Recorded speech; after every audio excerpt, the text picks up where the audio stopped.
Assalamualaikum warahmatullahi wabarakatuh. Apa kabar kalian? Semoga kalian baik-baik saja dan tetap diberikan kesehatan oleh Allah Subhanahu wa taala. Bantu channel kami dengan cara subscribe dan tekan tombol lonceng kalian. Terima kasih. Semoga kisah ini bermanfaat.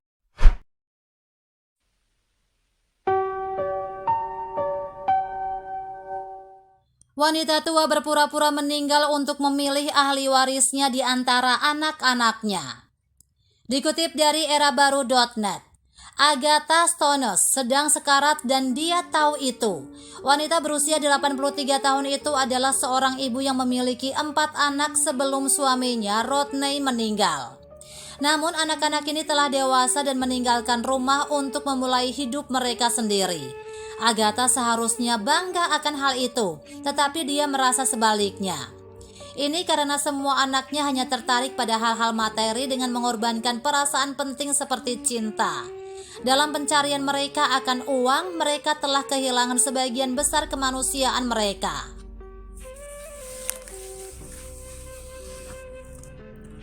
Agatha telah menanamkan dalam diri mereka kualitas kebaikan, cinta, kasih sayang, dan empati yang luar biasa sejak masa kanak-kanak. Tetapi tidak ada yang penting dalam menghadapi uang, komoditas yang ingin mereka miliki. Juga keempat anaknya selalu lupa menelponnya. Setidaknya itulah yang mereka katakan padanya setiap kali dia membicarakan dengan mereka tentang hal itu.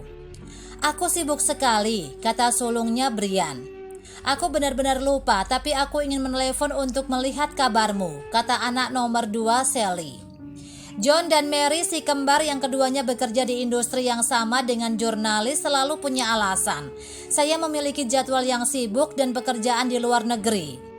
Brian dan Sally sama-sama berusia 50-an dan memiliki keluarga sendiri. Jadi ketika mereka tidak pergi untuk urusan bisnis, mereka memiliki banyak komitmen.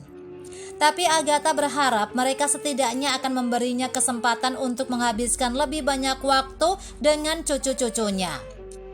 Sally punya 2 anak dan Brian punya 1. John dan Mary berusia akhir 30-an dan belum menetap.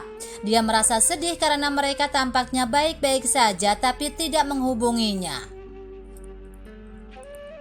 Agatha tahu bahwa masing-masing anaknya hanya berusaha membangun karir yang baik untuk diri mereka sendiri, dan dia berharap bahwa mereka akan tetap menjadi pria dan wanita yang baik dan baik hati yang akan menjalani hidup hanya dengan kualitas positif di hati mereka. Tetap saja, wanita itu sedih karena tidak ada satupun dari keempat anaknya yang datang menemuinya dan menebus waktu yang hilang. Suatu hari dia mengeluh pada temannya Sharon tentang hal itu.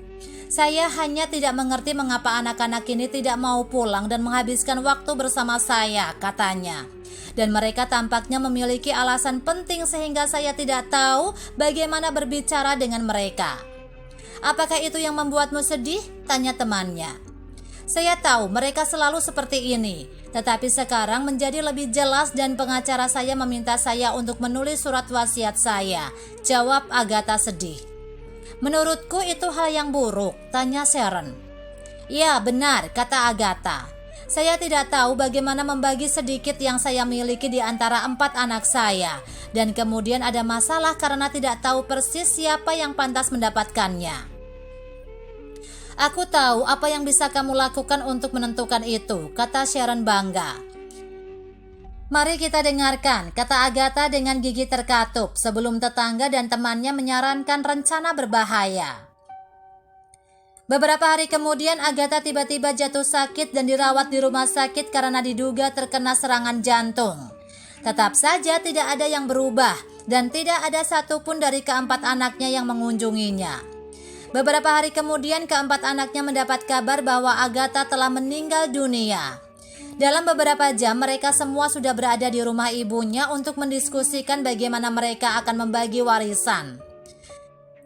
Kesampingkan semua itu dan fokus pada apa yang menyatukan kita semua, kematian ibu kita tercinta, seru putri bungsu Mary pada satu titik.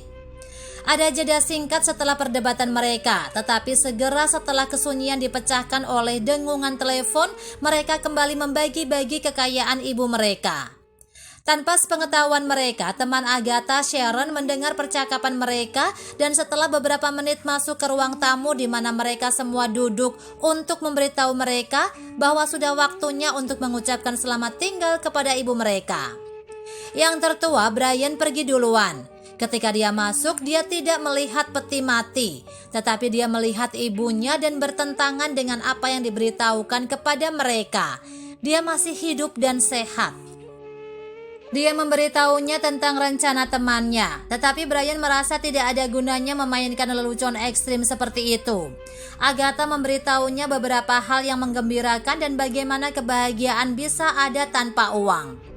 Setelah percakapan mereka, dia memintanya untuk meninggalkan ruangan tetapi tidak memberitahu siapapun apa yang telah terjadi. Situasi yang sama berulang dengan putri pertama, Sally, dan kemudian dengan John yang keluar sambil menangis. Pada titik ini, Mary yang tidak mendapatkan apa-apa dari saudara-saudaranya setelah mereka meninggalkan ruangan mulai curiga ada yang tidak beres. Ketika dia memasuki ruangan dan melihat ibunya hidup dan sehat, dia berteriak kegirangan dan berlari ke pelukannya. "Kupikir kami kehilanganmu," isaknya. Bagaimana mungkin? Dia terkejut dan senang ibunya masih hidup. Dan ini menunjukkan Agatha bahwa Mary adalah orang yang paling sedih dengan kematiannya. "Jika saya harus segera mengidentifikasi orang yang akan menerima semua milik saya, itu adalah Mary," kata Agatha kemudian kepada mereka. "Tapi saya percaya pada kalian semua, jadi saya harap Anda mengambil pelajaran dari ini."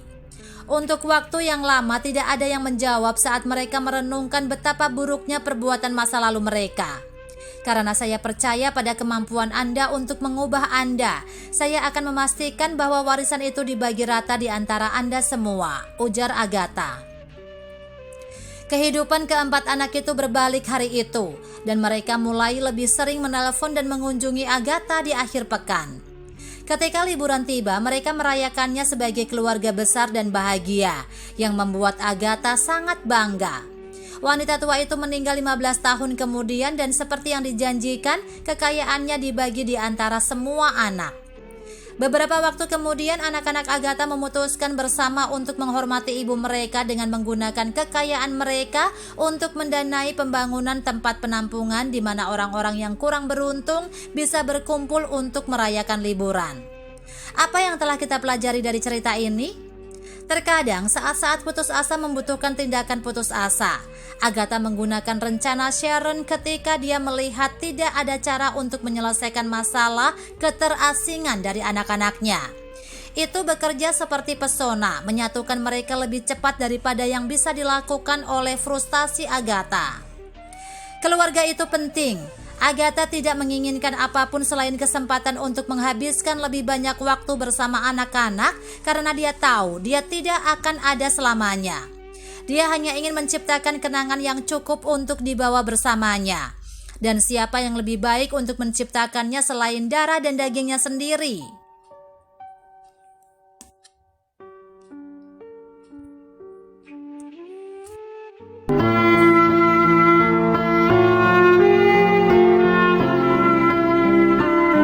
Assalamualaikum warahmatullahi wabarakatuh. Apa kabar kalian? Semoga kalian baik-baik saja dan tetap diberikan kesehatan oleh Allah Subhanahu wa taala. Bantu channel kami dengan cara subscribe dan tekan tombol lonceng kalian. Terima kasih.